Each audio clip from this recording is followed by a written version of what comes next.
ষড়যন্ত্র করে কেউ যদি ক্ষমতা যাওয়ার চেষ্টা করে তার দাঁত ভাঙা জবাব নাটোরের জনগণ দেবে। এই নির্বাচনকে কেন্দ্র করে আমরা বিভিন্ন মিডিয়ার মাধ্যমে জানতে পারছি নির্বাচন নিয়ে বিভিন্ন রকম ষড়যন্ত্র চক্রান্ত অব্যাহত আছে।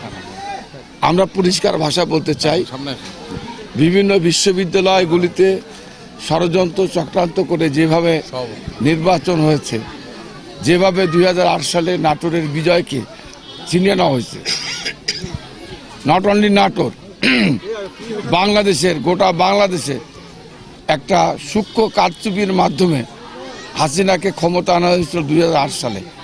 ঠিক একই কায়দায় 2018 সালে নির্বাচন হয় নাই। এই ঠিক একই কায়দায় যদি 2026 সালের 12ই ফেব্রুয়ারি কোনো চক্রান্ত ষড়যন্ত্র যদি কেউ করে ক্ষমতা দেওয়ার চেষ্টা করে, বাংলাদেশের মানুষ, নাটোরের মানুষ মেনে নেবে না।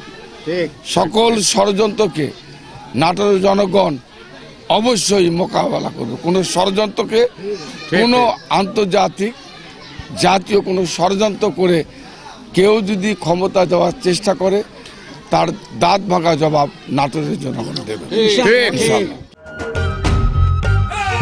ভোট দিব কিসে ধানের শীষ।